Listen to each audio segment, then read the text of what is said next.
Bienvenido a Café de Datos, el podcast de Datlas, una startup mexicana. En este espacio hablaremos de analítica de datos, cómo monetizar información y tendremos invitados con los que platicaremos acerca de emprendimiento y transformación digital. Si estás liderando, planeas liderar o participas en una estrategia de transformación digital, Café de Datos es ideal para nutrir tus conocimientos de analítica e inteligencia artificial, conocer los métodos más populares de la industria, obtener nuevas ideas y disfrutar de todas las historias que tenemos para contar. Porque los datos van mejor con café. Arrancamos.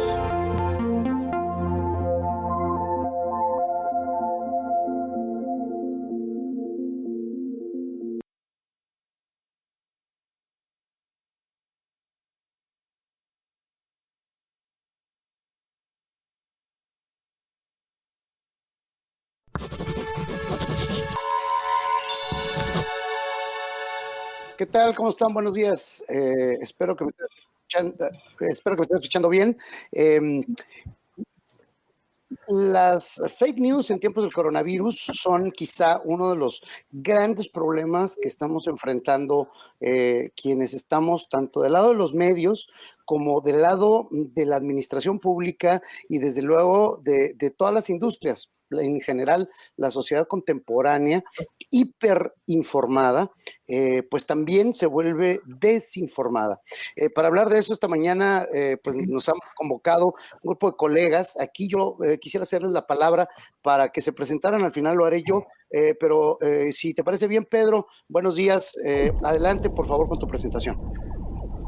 Claro que sí, ¿qué tal? Mi nombre es Pedro Vallejo, soy fundador de Datlas, es una startup de analítica, también soy fundador del blog de emprendimiento y datos, Blog Datlas y Café de Datos, soy economista y prácticamente me dedico a modelos de análisis, así que en temas de fake news, todo lo que tiene que ver con data y economía, aquí podemos respaldar. Gracias. Excelente, bueno, le cedo la palabra ahora a Luis Garnica. Luis, adelante por favor con tu presentación.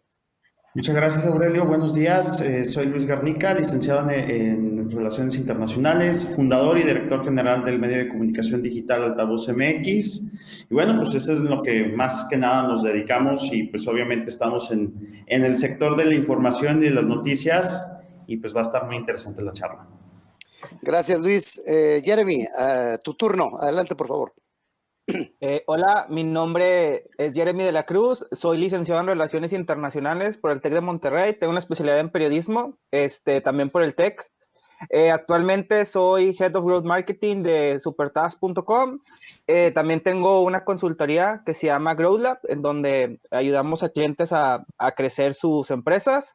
Soy Google Partner y llevo ya más de 7 años enfocándome en temas de redes sociales y mercadotecnia digital. Y pues aquí andamos, ¿no? Bueno, perfecto. Bueno, mi nombre es Aurelio Collado Torres, soy profesor del Tecnológico de Monterrey desde hace muchos años, periodista y bueno, tengo también una empresa donde nos dedicamos a ayudar a nuestros clientes a comunicarse con mayor efectividad y a desarrollar recursos de contenidos, tanto para medios tradicionales como para las llamadas redes sociales. Y digo llamadas redes sociales porque en el sentido estricto estamos haciendo una traducción equivocada. Realmente no se trata de social network, si lo movemos hacia el inglés, sino de social media, es decir, medios sociales. Y el principio y la reflexión atrás de esto es que de los medios tradicionales donde operábamos con un modelo en donde teníamos un emisor y muchos receptores, hoy lo que tenemos es un modelo que cruza emisores y receptores. Todos somos prosumidores de información, es decir, todos somos productores de información y somos consumidores de información. Y lo que se produce al final del día es una conversación social. Es esto lo que nos interesa esta mañana. Y yo quisiera empezar, si me lo permiten, por cederle la palabra a cada uno de nuestros colegas en el panel para una definición. Hemos hablado y todos hablamos y es un lugar común ya desde hace por lo menos 3, 4 años hablar de fake news, pero la pregunta que yo les quiero hacer, y voy contigo Pedro primero, es ¿cómo definimos las fake news? Claro que sí, muchas gracias por cederme la palabra, encantados de todos de platicar. Para las fake news es importante entender que fake news es un término que es un no es un 1-0, ¿verdad? No es una variable binaria, no estamos hablando de un termo dicotómico, sino puede de una nota que son verdad y ciertos porcentajes de nota que son engaños. Entonces, ¿qué son las fake news? Es toda esta noticia que trata de dispersar de alguna manera una verdad. Entonces, el trabajo periodístico debería estar el de interpretador o el de traductor justamente de lo que está ocurriendo en la realidad, a traerle una realidad periodística. Pero lo que puede ocurrir, y quiero basarme en el modelo de Sabueso, es un modelo que publica la página Verificado 2018 y también mis compañeros y colegas van a hablar de esto. Pues bueno, particularmente dentro del espectro de la verdad y dentro del espectro de la mentira, hay dos extremos, ¿no? Tenemos por ahí una verdad que puede ser a medias, es decir, sí consultamos fuentes, sí estamos dando la noticia, sin embargo estoy omitiendo lo que no quiero que se entere la gente. Sucede mucho en noticias tal vez de política, ¿no? Cuando a lo mejor le queremos pegar duro a un candidato, pero no necesariamente le queremos dar algún reconocimiento que pudiera ser bien merecido. También puede ser que la veracidad es discutible, es decir, hay dos escuelas de opinión en una noticia, eso también puede golpear, y también es que no se puede probar de alguna manera. Si quieren, esta es la parte del espectro de la verdad, creo que por aquí hay algunos espectros de la mentira, déjenme, les dejo ese comentario a ustedes, pero mi definición finalmente se centra en que no es, no es verdad o mentira, seguramente entra en alguno de estos espectros, así que por aquí mi comentario. Muchas gracias, Edwin. Nada es verdad ni es mentira, todo depende del cristal con que se mira. Y claro, esa lógica de pronto como que se nos viene encima. Luis, tu turno, ¿qué son las fake news? Mira, sabes, digo, últimamente siempre se ha visto como que una fake news, y digo, hay varias vertientes que podemos ver, siempre es con el objetivo de engañar. Muchas veces yo creo que no es tal cual. Vemos también que hay, como lo pone Pedro, y lo pone también Verificado, y lo que es Animal Político con el Sabueso, que hay datos que también son engañosos. O sea, no es tal cual una fake news, sino a veces tiene un objetivo de engañar, ¿no? Y por otro lado, esa es, digamos, la que es intencional, la que sí busca promover información falsa y engañosa, pero también hay otras fake news que muchas veces suceden, y creo que ya lo hemos platicado en otros foros, que suceden por errores, ¿no? Por este afán a veces de los medios de comunicación, de algunos medios, de tratar de ganar la nota sin tener toda la información. Voy a poner un ejemplo muy breve, ¿no? Hace unas semanas nos empiezan a mandar mensajes diciéndonos que China ya había encontrado la cura, o ya tenía una vacuna contra el coronavirus, contra el COVID-19, y haciendo nosotros una debida verificación, vimos que realmente la nota lo que decía, o el comunicado del gobierno chino lo que decía era: a ver, ya tenemos una vacuna, pero apenas en abril la vamos a poner a prueba. Y si resulta, digamos, si funciona, pues ya podremos empezar con una producción masiva. ¿Qué sucedió? Que varios medios dijeron: no, es que China ya dijo que ya tiene la cura. Digamos, ¿no fue una fake news? Sí, pero como digo, hay varias vertientes, y aquí una de las vertientes es la que sí tiene el objetivo de engañar, de promover información falsa, y la otra que es pues puro error, ¿no? De interpretación, incluso a veces de comunicados. Es bien interesante esto que estás planteando, Luis, porque tiene que ver con un análisis que se ha hecho de forma muy puntual allá en los Estados Unidos, con base en estudios que gente de la Universidad de Princeton ha hecho, y que lo han ligado a una noción que está presente en inglés, pero que no necesariamente la tenemos en español. Y es un término, perdónenme la expresión, pero es un término filosófico que se está usando, tiene que ver con el bullshit. El bullshit es esta deliberada intención de producir una información que pudiera ser engañosa. Es decir, no necesariamente con la intención de engañar, que ese es un elemento que hay que considerar. Si no había la intención de engañar, sino simplemente poner de tal forma una información, un dato, ahorita regresamos específicamente con Pedro, que le sabe el tema de los datos, poner un dato por ahí para que tú digas: oye, esto, pues a lo mejor, es decir, que uno lea lo que no debe leer. Y con eso les doy la palabra a Jeremy. Jeremy, tú has estado también involucrado con estos temas. Hablamos de redes sociales, pero pues, digo, hay que incluir no nada más lo que se nos viene de bote pronto a la mente, sino también hay que meter por ahí a los nuevos, desde el TikTok hasta, por supuesto, WhatsApp.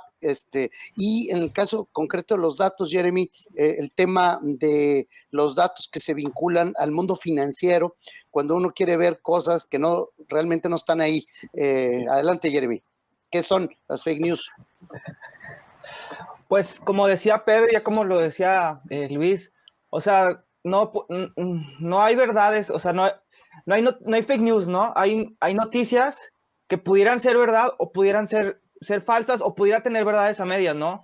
Como ya lo comentamos con la noticia de China, también con esto de que iba a incrementar la luz, el 4%, luego salió el secretario a desmentirlo que sí iba a subir, pero no 4, como dijeran, subió 3, pero entonces no subió. Entonces es una verdad o mentira, ¿no? Depende cómo presentemos los datos. Y ahora, viéndolo del lado de las redes sociales, fíjense que pudiera haber noticias que pudieran ser malintencionadas, como esto de China, que pues a lo mejor alguien en chino entendió una cosa, pero en español es otra cosa, pero pues ahí no hay dolo, ¿no? Pero luego ya cuando encontramos que ya hay como un objetivo de una noticia, de manipular la opinión de una persona, cuando ya hay dolo, pues ya realmente se vuelve una fake news, ¿no? Y con un objetivo muy específico. Últimamente lo que me he dado cuenta de la visión de las redes sociales y la publicidad digital es que han empezado a surgir muchos blogs, ¿no? Con el que, digo, no voy a decir marcas, pero que tú ves la super mega nota, ¿no? Como esta se encuentra la cura del coronavirus y tú estás buscando la fuente y ves noticiasfalsas.com, por no decir nombres, y tú dices, pues bueno, no, o sea, hay que evaluar los medios. Y luego lo más interesante es que la gente tiene la poca cultura de leer la noticia completa, nada más ve el título, pues y entonces lo empiezan a compartir, ¿no? Entonces lo que empezó como una nota falsa ya se vuelve pues como un efecto dominó, alguien la comparte y muchas más personas las comparten, y lo que era una noticia falsa ya se vuelve una verdad, no porque sea verdad, sino porque ya es una verdad en el colectivo en el que todo el mundo vio que, pues lo escuché en redes sociales, ¿no? Entonces ya de una fake news pasa a una verdad colectiva, y cuando les platicaba que se ve que hay como intención de generar la noticia falsa, pues vemos notas con el objetivo de, pues a veces ayudar al gobierno de México, o a veces con todo lo contrario, ¿no? Para decir que todo está mal con el gobierno mexicano, y podemos ver como que podría haber grupos o gente que esté interesada tanto de afectar la opinión del gobierno actual como de subir la imagen. Y también otra cosa que he dado cuenta, que no nada más estas personas que tienen blogs de como noticiasfalsas.com que me acabo de inventar, aparte tienen el descaro de poner publicidad en sus sitios web, ¿no? Entonces a mí del lado de la publicidad he tenido que mis anuncios de algunas marcas me han aparecido en sitios como noticiasfalsas.com, ¿no? Entonces, eso también nos da una idea de que aparte de la gente está interesada en consumir este contenido, ¿no? O sea, no nada más de que el contenido existe, ahí tiene un objetivo, la gente le gusta consumir este contenido, lo cual todavía nos es preocupante porque pues no disciernen las fuentes, habiendo muchas fuentes, ¿no? Pues se van por esas, ¿no? Entonces, pues sí, es un problema, y pues es un problema también que se ve traslapado en redes sociales, ¿no? Bueno, pues ahí está todo digamos, una primera aproximación a un espectro complejo que es de las fake news o de las llamadas fake news, que tienen muchos ángulos, muchas posibilidades de abordaje, pero creo que el común denominador de tanto de los ejemplos que nos puso Jeremy como de las definiciones que nos compartieron Luis y Pedro, es que en el caso de las fake news siempre vamos a encontrar la presencia de datos. Es decir, hay un dato que puede ser perfectamente verídico, perfectamente creíble, pero que dado el contexto, y aquí yo le voy a pedir en su turno a Luis que nos amplíe esto. Una vez llegado al procesamiento periodístico, el contexto puede hacer que eso se distorsione completamente. Entonces, quisiera empezar por el tema de los datos. A ver, Pedro, danos luz. ¿Qué está pasando con el manejo que se hace de los datos en el contexto de las redes sociales, de los medios sociales que todos conocemos, y cómo es que el dato puede ser visto de diferente, si cambiamos el ángulo, puede decirnos una cosa o decirnos otra, por favor? Claro que sí, Aurelio, muchas gracias. A ver, un estudio recientemente publicado por la UNAM, Radiodifusión de Fake News en México, encuestó a más de 1,500 personas, en donde más del 90% dijo haber recibido al menos una fake news en lo que va del año en su WhatsApp, 89% dijo en Instagram, otro tanto dijo en Twitter y en Facebook. Entonces, todos reconocen haber recibido alguna noticia fake news. El problema es que no por eso la dejaron de compartir. Es decir, sin duda alguna, la noticia, más que tener ese voy a investigar o voy a tener que respaldar este dato, pues es más el morbo de ser el primero que se lo comparte a mis grupos. En el sentido de los datos, ¿qué es lo que hace atractivo? Pues tener el dato antes que alguien más, es decir, tener asimetría de información, es un beneficio que le gusta per se a ciertas personas. Tengo aquí unas láminas que quiero apoyar, porque pues lo que les quiero compartir a ustedes es que, como mencionaba Aurelio, es aún y teniendo datos, se pueden tener otros datos. Entonces, ¿de qué manera podemos trabajar con eso? En 10 falacias, 11, 20, pero hay algunas que son muy tradicionales. Y simplemente voy a hacer hincapié en un ejemplo que les quiero mostrar hoy, ¿no? Oye, pues yo de pronto puedo ajustar mi muestra, ¿verdad? Esta estadística que les acabo de dar de la UNAM, no necesariamente que haya sido así, pero si yo entonces entrevisto solo hombres y mujeres entre 18 y 25 años de edad, seguramente voy a tener una respuesta tal vez más crítica, porque entienden mucho más las redes sociales. De hecho, ahí sí tal vez hay un bono demográfico en el sentido de qué percepción y qué criterio tiene alguien de 18 a 25 años para compartir una nota. Pero si tú acercas esa misma consulta a grupos de edad entre 55 o 75 que no son nativos digitales, sino se adaptaron a la digitalización del mundo, pues bueno, seguramente van a tener otra respuesta. Ese es uno de los tipos de bias que podemos tener o de sesgo. También está el tema de, oye, yo quiero dar una noticia, yo quiero que mi nota o yo quiero que allá afuera se hable de mí con este enunciado, ¿no? Entonces yo provoco encontrar los datos para que el mensaje resultante sea el que yo quiero dar, ¿no? Y les voy a poner un ejemplo muy específico, ¿no? Recientemente hemos escuchado que por este tema del coronavirus, los empleos están cayendo, ¿verdad? Pero hay 3 entidades que nos pueden hablar de empresas y de empleos en México, ¿verdad? El IMSS. El IMSS nos está diciendo que allá afuera hay 1 millón de negocios y que la economía probablemente va a perder 25% de esos negocios. Pero el INEGI nos dice que hay 5.5 millones de negocios, porque el INEGI hace un censo y el INEGI manda gente a tocar puerta por puerta. El INEGI también está diciendo la verdad, ellos están ahí en la calle, pero el IMSS tiene el registro patronal de los negocios formales, cada quien tiene su propio universo. Y finalmente tenemos Google. Google registra todos los negocios que una comunidad de usuarios alimenta. Entonces ellos también tienen su versión de la verdad. Los 3 tienen sus versiones de cuántos empleos hay. Uno te va a decir que 1 millón, otro que 5.5 millones y otro que 3 millones. Entonces, al momento de querer dimensionar cómo le pegamos a la economía con el coronavirus, ¿a qué dato nos vamos a ir? Pues el que nos dé más nota, ¿verdad? El dato del IMSS, que es el que ahorita están usando todos. Así que este es uno de los ejemplos en cómo los datos pueden ser manejados de cierta manera o a cierta bondad. Es bien interesante esto que acabas de aportar, Pedro, porque cuando hablas de versiones, la palabra versión tiene la misma raíz que la palabra verdad. Y por supuesto tenemos versiones de la verdad y esas versiones de la verdad eventualmente se vuelven sabrosas, se vuelven suculentas y ahí es donde entra el periodismo. Luis Garnica, altavoz.com, ¿cómo hacerle cuando quienes estamos en el periodismo estamos buscando también la atención? Porque al final del día, lo que queremos es que nos volteen a ver nuestras audiencias, nuestros anunciantes, y digan, oye, este cuate es el que tiene la neta, ¿no? Aquí es donde voy a encontrar por lo menos lo que coloquialmente conocemos como la verdad. Yo te quiero preguntar, a ver, ¿cómo pedirle además a la gente que haga nuestro trabajo, que es el del periodismo, verificando a quienes se supone que deberíamos estar haciendo la verificación, y cómo pues discriminar lo falso de lo verídico? Y por ahí traes un ejemplo de un muerto que no estaba muerto.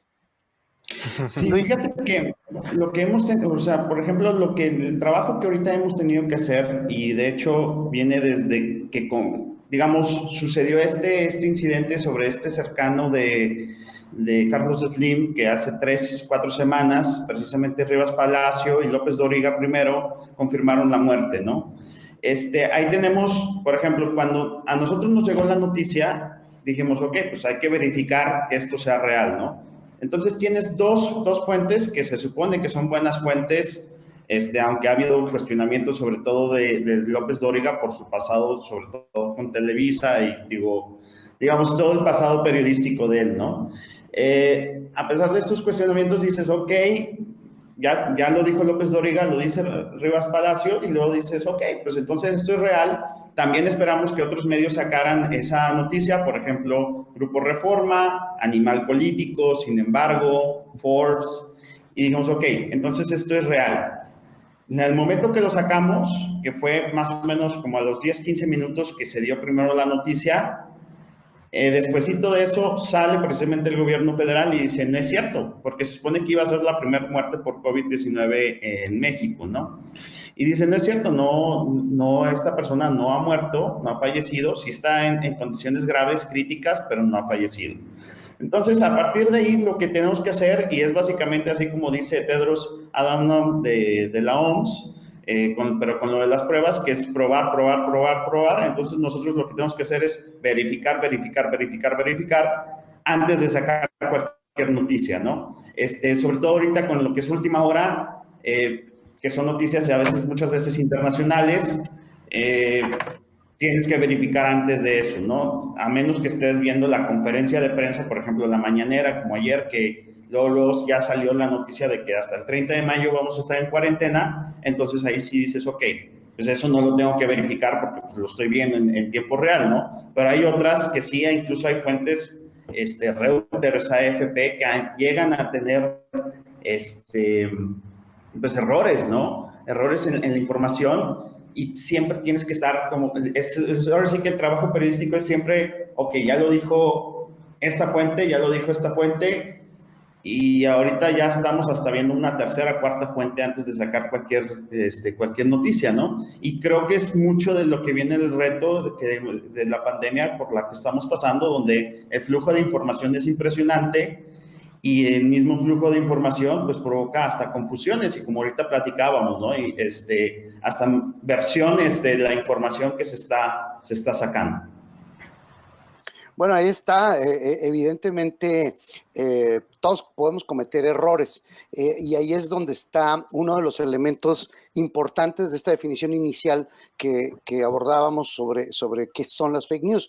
Es decir, es la intencionalidad, la deliberada intención de engañar, lo que eventualmente distingue a una fake news de un error que puede ser corregido. Oiga, pues, dijimos que el señor se había muerto, pues no se murió, simplemente fue un error en el flujo de esto, que se vuelve cada vez más vertiginoso porque la velocidad juega un papel determinante. Es obvio que en la industria de los contenidos y la industria de los contenidos periodísticos en concreto es fundamental la velocidad.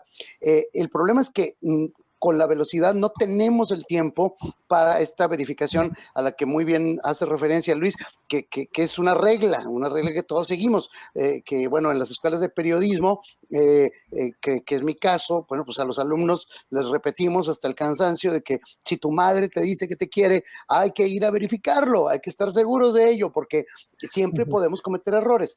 Y ahí es donde voy con Jeremy, porque Jeremy, tú estás además, digo, en la industria de la publicidad, esto es importante, tú observas además un comportamiento por parte de audiencias que se mueven de forma, incluso digo, que se mueven muy caprichosamente, derivados fundamentalmente de el impulso que les da determinada información. Yo quisiera nada más poner sobre la mesa, y ahorita en la ronda empiezo contigo, Jeremy, pero me regresaré con Pedro y con Luis.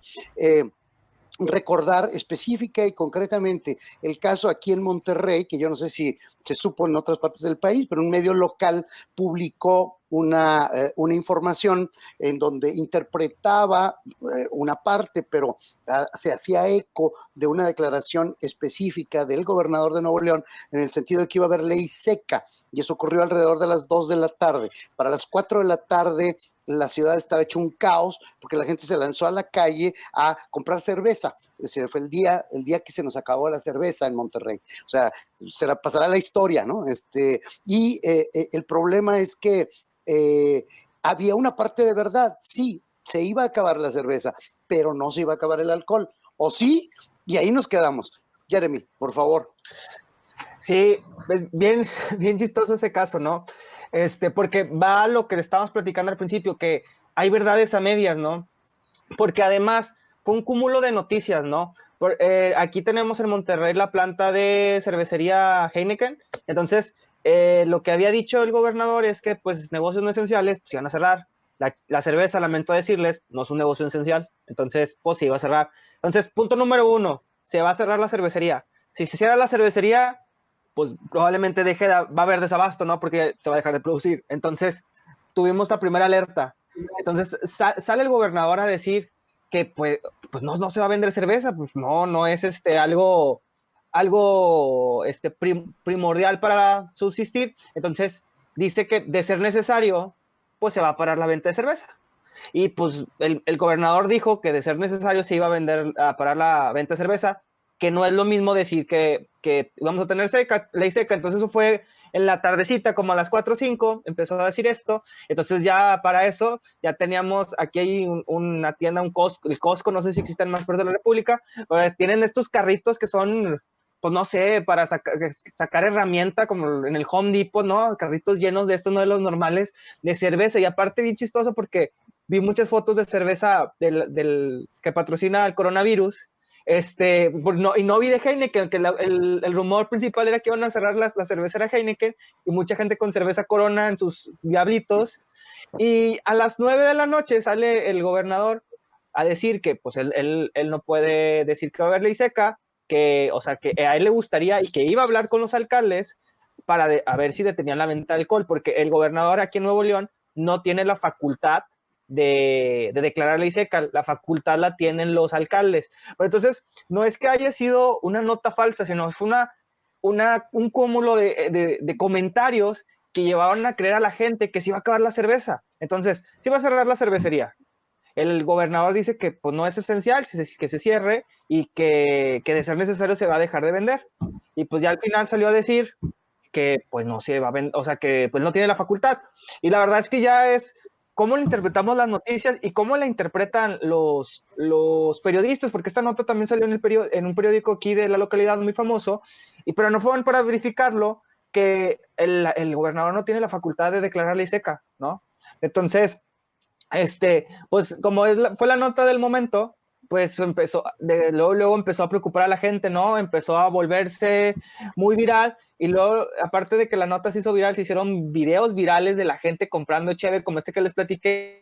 Había gente haciendo fila en agencias de cerveza, y pues eso se vuelve muy viral.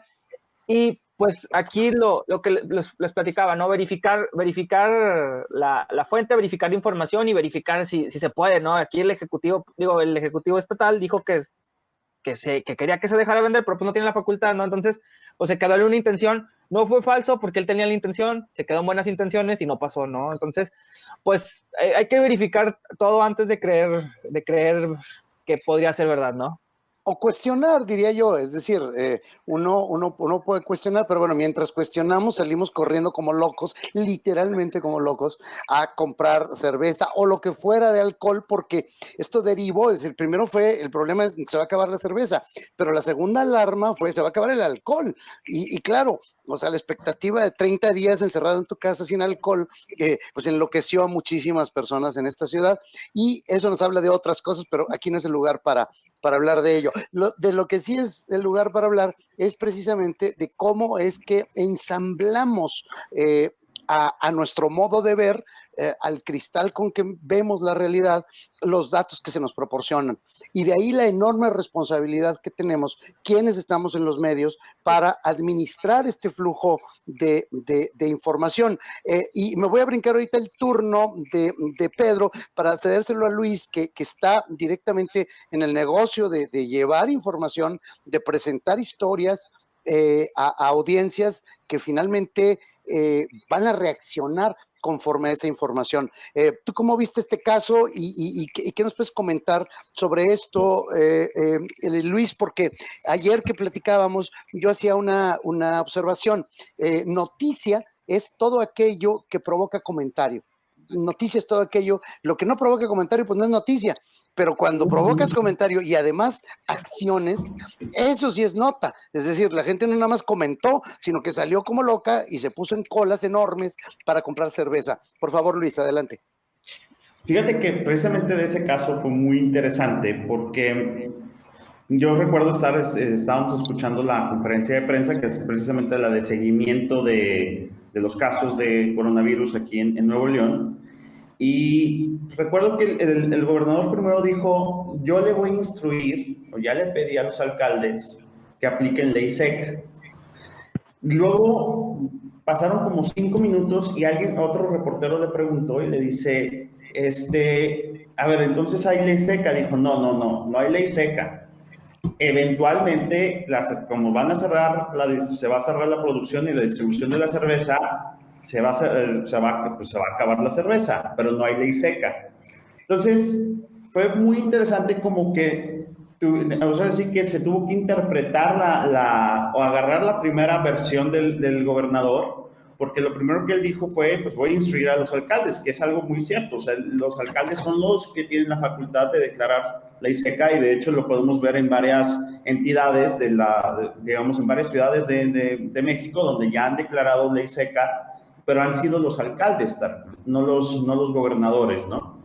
Entonces, nosotros pusimos la noticia de última hora pues, en Instagram, que es ahorita nuestra red social más importante, y también vimos la reacción de la gente, y también nosotros no...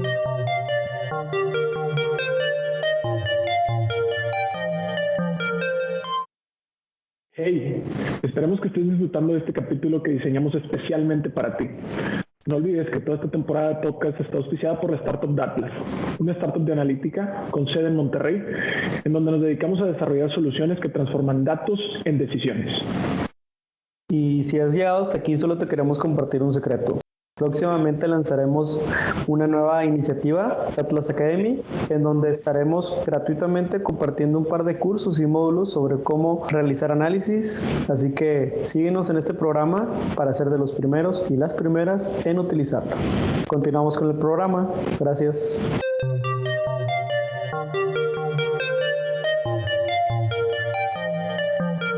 Pedro, pues entonces adelante, entra en el quite. Datos que leemos dependiendo pues, de lo que nos dé miedo, ¿no? Ahí tenemos un problemón.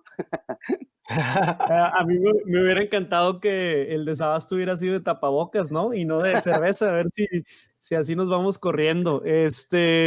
Sí, sin duda alguna, creo que la mención a ver, una noticia como cualquier propaganda debe de dar a un beneficio o a un miedo. Y una noticia se vuelve más viral si eres aún más incisivo con el miedo que puedes provocar de esa noticia.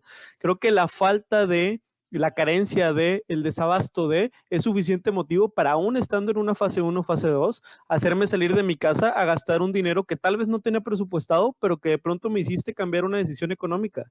Entonces, para mí es un ejemplo importante. Les quiero mostrar otro ejemplo con unas bonitas láminas que a mí me gusta muchísimo apoyarme, sobre todo en mapas, que es a lo que me dedico.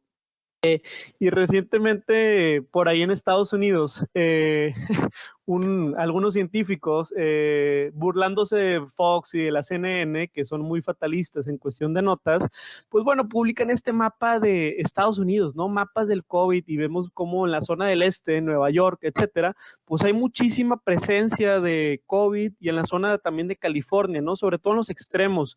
Entonces empiezan a decir, no, ¿sabes qué? Esto no puede ser. Es que encontramos que hay una super relación con las tiendas de Subway, estas tiendas que venden sándwiches, y la presencia de coronavirus.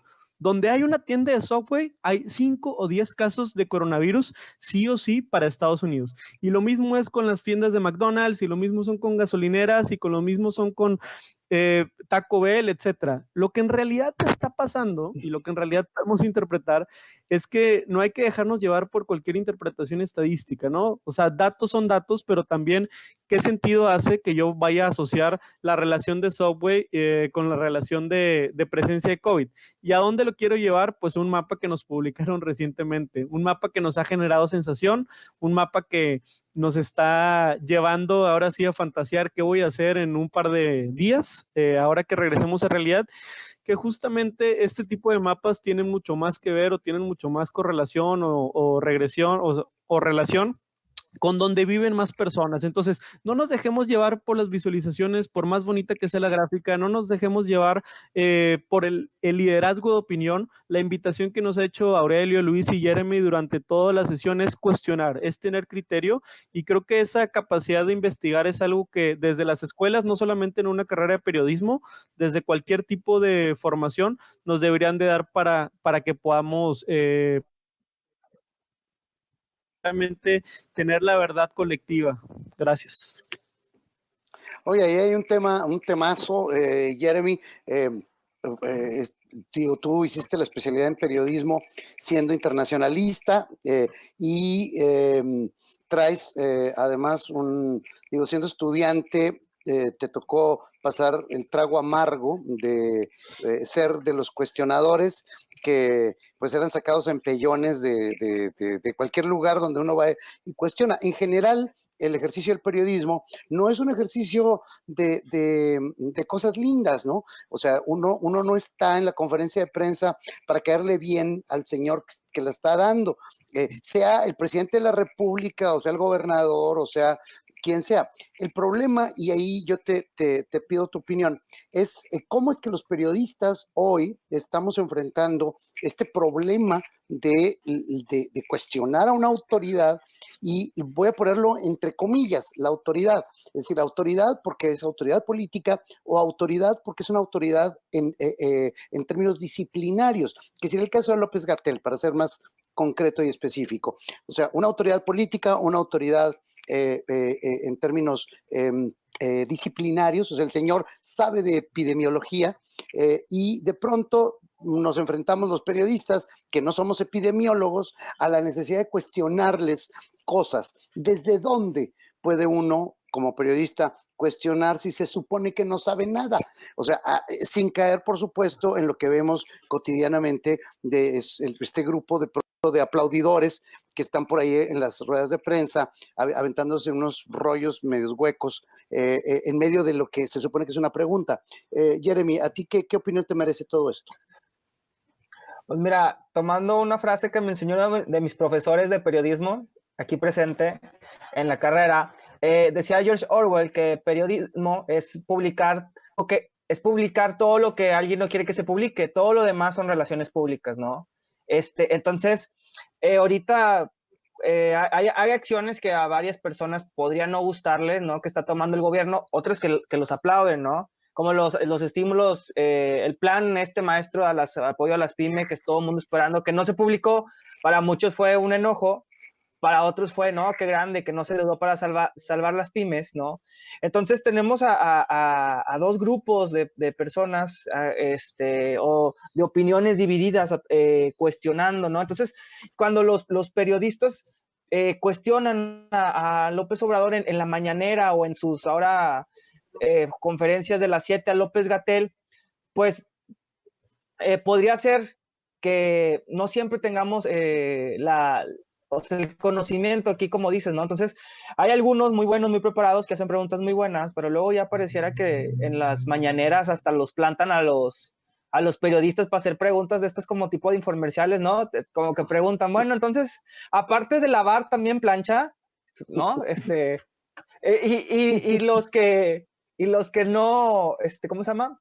Y los que no hacen este tipo de preguntas hacen preguntas pues mal planteadas, ¿no? Recuerdo esta chava, que no sé si sea periodista o era invitada especial del hotel, porque estaba explicando López-Gatell esto de que, pues sí, teníamos tantos casos, pero había que multiplicarlo por 12 y que iba a seguir creciendo la curva 2%, algo se estaba diciendo de porcentajes, ¿no? Entonces la periodista le pregunta a López-Gatell, bueno, y entonces nos están ocultando información, va a crecer 2x la tendencia. Y pues López-Gatell lo que dijo fue que había el 12% más, o sea, los casos actuales se multiplicaban por 12 y eso te podía dar más o menos una idea de lo que estaba pasando, ¿no? Pero esta chava, en vez de irse por el 12, se fue por el 2%, ¿no? Y aparte no lo usó en porcentaje, lo multiplicó. Entonces, no sé si han visto estos memes de López-Gatell que dice, con gusto, te vuelvo a explicar, ¿no? Y déjame, te explico, ¿no? Entonces, pareciera, porque bueno, muchos de los periodistas que salen en la mañanera, la verdad es que no los conozco, pero pareciera que los plantan, ¿no? Para hacerlos quedar mal y hacerlo como quedar mal al periodismo y como que no saben. Y no sé si se acordarán en las primeras mañaneras a Jorge Ramos, ¿no? Muy crítico, con preguntas muy duras. Y pues Jorge Ramos fue el de los principales iniciadores de los otros datos, ¿no? Porque él traía otros datos. Entonces, ¿me escuchan? Se me estaba yendo el audio, a ver, adelante. Sí, ya. Sí, sí, te escucho. Entonces, fuimos de unos periodistas muy estrictos, muy críticos de todo, ¿no? A unos periodistas que preguntan que si el 2% es lo mismo que multiplicarlo por 2. Entonces, creo que esto deja mal parada a la profesión de periodismo, porque tenemos muy buenos periodistas, pero luego los que salen en cuadro en la mañanera, pues son estos periodistas que les tienen que explicar 2 veces, ¿no? 3 veces, y pues al reflejo del público, pareciera que los periodistas no son capaces de poder informar a la gente, ¿no? Porque no son conocedores, pero yo creo que ahí hay algo, para hacer reflexionar, ¿no? De los tipos de periodistas, cómo dejan mal parado al periodista con este tipo de, si les puede llamar periodistas, que aparte siempre pregunta el mismo, y hay periodistas muy capaces, hay escuelas de periodismo que crean periodistas muy buenos, y tenemos estos 2, 3 periodistas en la mañanera que nos hacen dudar si realmente el periodismo es, ¿no?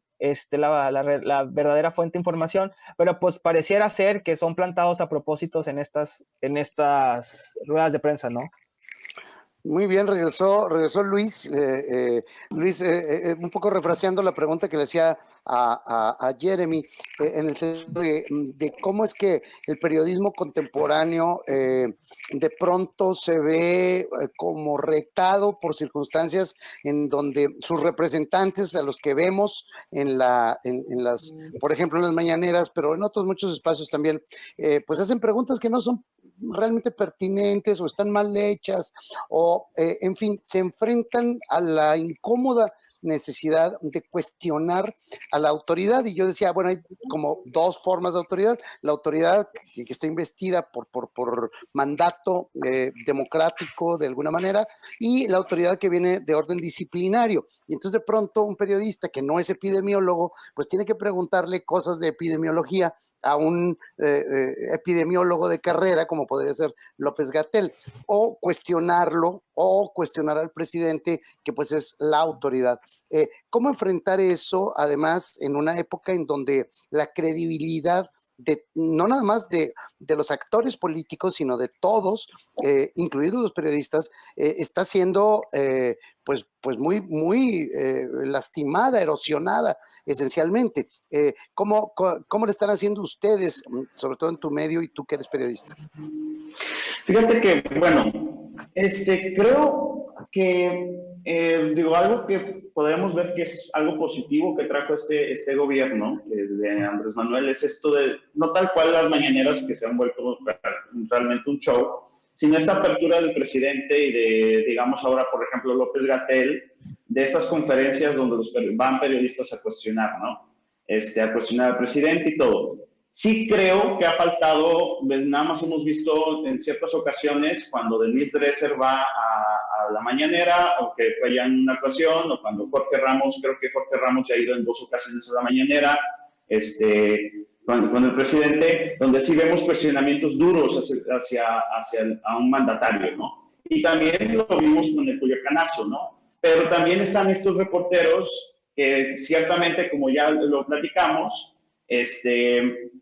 no, como lo estaba platicando Jeremy, que parece que el objetivo es como dejar en mal al periodismo, ¿no? Estamos hablando, por ejemplo, del Lord Molecula, es un ejemplo, yo creo, el ejemplo, cuando todos los periodistas y muchos reporteros estaban preguntando sobre el caso de Ovidio Guzmán, y él sale preguntando, oiga, señor presidente, ¿y cómo ve lo de la Serie Mundial de Béisbol, no? Y en esa conferencia, y todos estaban así como que no puede ser posible. Entonces sí pareciera como que quieren dejar en mal parado al periodismo. Ahora también creo que es una nueva dinámica que no se había visto, por lo menos recientemente en México, donde un presidente se dejara cuestionar. Si nosotros recordamos el sexenio de Enrique Peña Nieto, y un ejemplo, pues precisamente y acaba la conferencia, acaba de hablar Enrique Peña Nieto, acaba de hablar Donald Trump, y luego vemos que los reporteros que se paran a cuestionar son los reporteros de Estados Unidos, ¿no? Esta comitiva de medios de comunicación que siguen a los candidatos presidenciales. Y mientras tanto, los reporteros mexicanos que no están acostumbrados a cuestionar al presidente, pues se quedan sentados. Yo creo que va a ir evolucionando poco a poco esta dinámica, pero sí es un reto porque tenemos, al mismo tiempo el país está muy polarizado y tenemos esta falta de claridad de cuando en la entrevista, por ejemplo, le pregunta a alguien de Reforma, ¿qué hace el presidente automáticamente? Tú eres de Reforma, eres de un medio fifí, un medio conservador, y no tanto no voy a contestar la pregunta, pero empieza con el ataque y él piensa que se está como defendiendo, ¿no? de los cuestionamientos de un reportero de Reforma. Entonces, creo que sí, obviamente lo que se hace, digo, nosotros no tenemos presencia tal cual en la mañanera, pero es un reto de tratar siempre de que la información que vayamos a sacar, pues volvemos a lo mismo, ¿no? Verificada, se revise en varias ocasiones. Fíjense nada más el circuito que hemos recorrido ahorita sobre la importancia del cuestionamiento y del rol de los periodistas es precisamente porque un buen cuestionamiento, un cuestionamiento sistemático, bien hecho, a todos, a la autoridad fundamentalmente, al poder, es lo único que puede combatir realmente a las fake news, es decir, a aquellos que deliberadamente están tratando de desviar atención o de producir un determinado efecto, sobre todo de tipo emocional, cuando nos presentan situaciones que son cuestionables. La idea atrás es que el periodismo nació de la necesidad de cuestionar el poder. Todo el poder, o sea, no nada más el poder público, también el poder privado. Y entonces ahí es donde hoy parecen haberse insertado las fake news, cuando de forma deliberada, y yo te quisiera pedir, Pedro, que nos comentaras un poco, de forma deliberada ha aparecido ya una industria muy robusta, diría yo, en el sentido de producir estos outlets de noticias que parecen ser legítimos, pero que en realidad lo único que están haciendo es contaminando la conversación pública con informaciones deliberadamente falsas y que a la larga pues lo que producen es una enorme confusión, porque pues necesitaría uno tener todo el entrenamiento del mundo y estar todo el día pegado a las redes para poderse dar cuenta de cuándo lo están a uno engañando. Por favor, Pedro, adelante. Claro que sí. Aprovechando ese comentario, para exponer un poco el caso, es una realidad, es una industria y es una industria competida. Cada sexenio o cada campaña que hay votaciones un año antes, vemos a gente preparándose para justamente construir todas estas granjas de bots. Y a ver, les voy a explicar. Yo no me dedico a eso, pero he investigado la situación para saber cómo funciona, porque nosotros también analizamos redes sociales y queremos saber a cuáles sí creerles y a cuáles no. En cualquier otro país, principalmente Unión Europea o Estados Unidos, para yo comprar una tarjeta SIM que nos da acceso a un teléfono celular, yo tengo que mostrar mi identificación de lector. Es decir, hay una llave que relaciona mi número celular con un padrón de mi número social, o en este caso pudiera ser mi CURP en México. Sin embargo, yo puedo ir a cualquier tienda de conveniencia en el país con 30 pesitos, comprarme un chip y automáticamente tener un nuevo teléfono celular. ¿De qué manera se relaciona esta dinámica de tiendas de conveniencia con todas las fake news?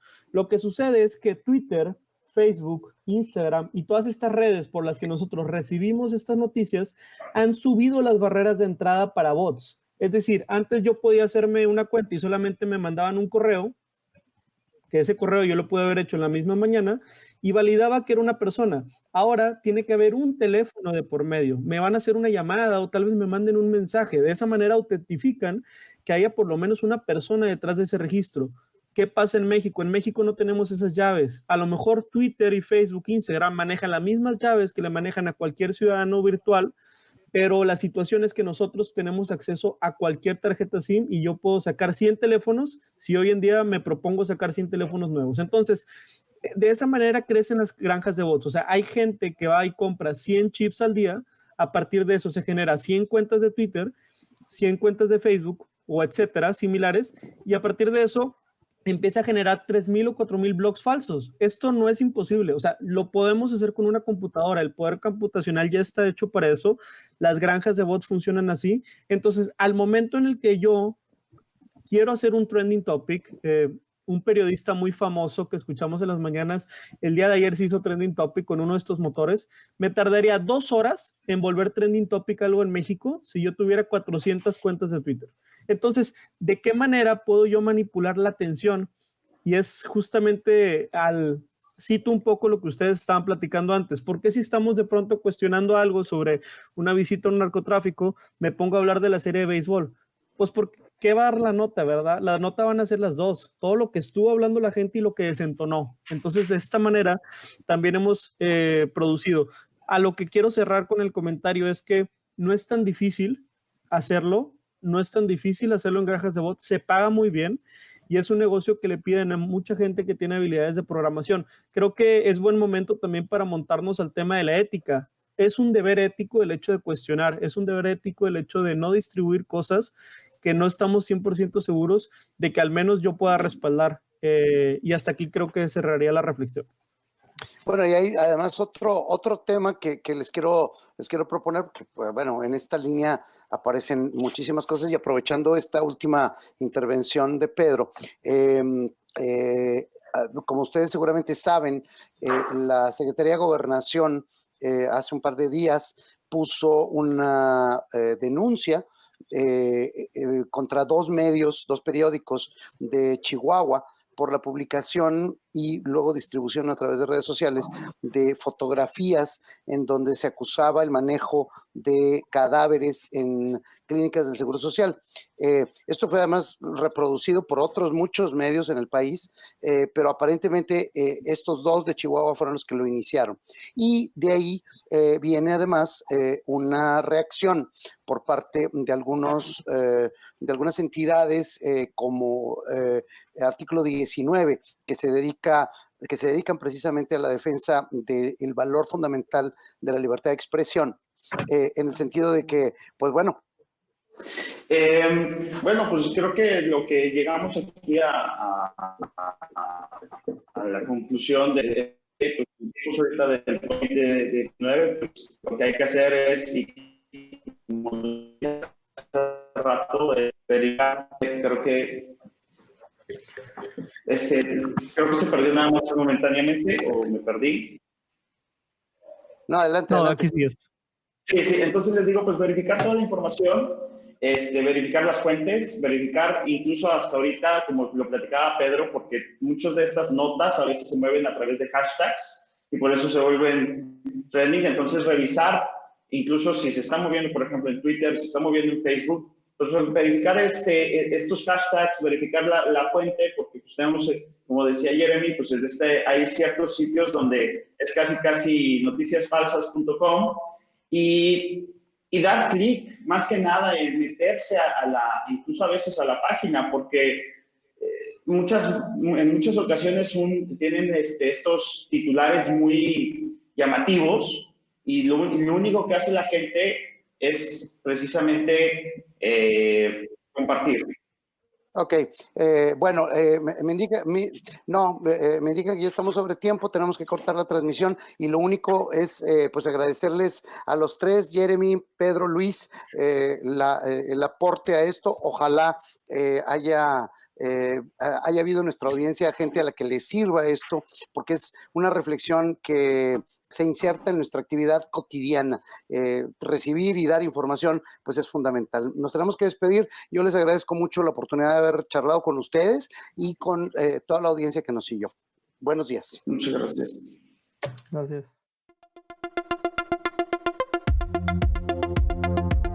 Hasta aquí el podcast de hoy. Gracias por escucharnos. Puedes seguir disfrutando de tu café y aprendiendo de analítica de datos en nuestro blog, con más de 180 columnas acerca de analítica, emprendimiento y transformación digital. Visita blogdatlas.wordpress.com y disfruta del contenido. Finalmente, no olvides suscribirte a Café de Datos, el podcast de Datlas. Hasta la próxima.